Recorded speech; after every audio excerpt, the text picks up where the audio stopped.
दिल्ली के मुनका में शदीद आग लगने से 27 लोगों की मौत हो गई और अब तक 100 से ज्यादा अफराद को रेस्क्यू कर लिया गया है। 27 गाड़ियां मौके पर पहुंची और आग बुझाई। मुनका हादसे पर पीएम मोदी और सदर जमहूरियत समेत कई लीडरान ने इजहार अफसोस किया है। दिल्ली के सीएम केजरीवाल ने भी ट्वीट करके अफसोस का इजहार किया।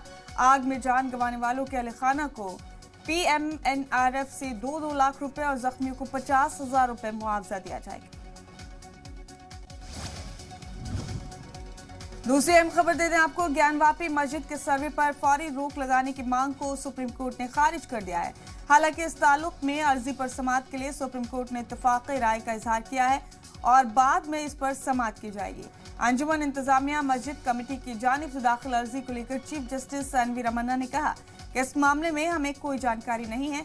अदालत के हुक्म पर 29 साल 4 महीने 10 दिन बाद ज्ञानवापी अहाते में बंद कमरों के ताले खोले जाएंगे। बता दें आपको कि सुबह 8 बजे से सर्वे का काम शुरू होगा।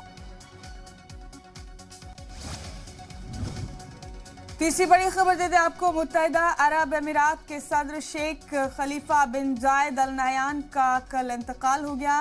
वो 73 बरस के थे और काफी अरसे से बीमार चल रहे थे। सदारती उमूर की वजारत ने इसका यूएई सदर के इंतकाल पर मुल्क में 40 दिनों के शोक का ऐलान किया।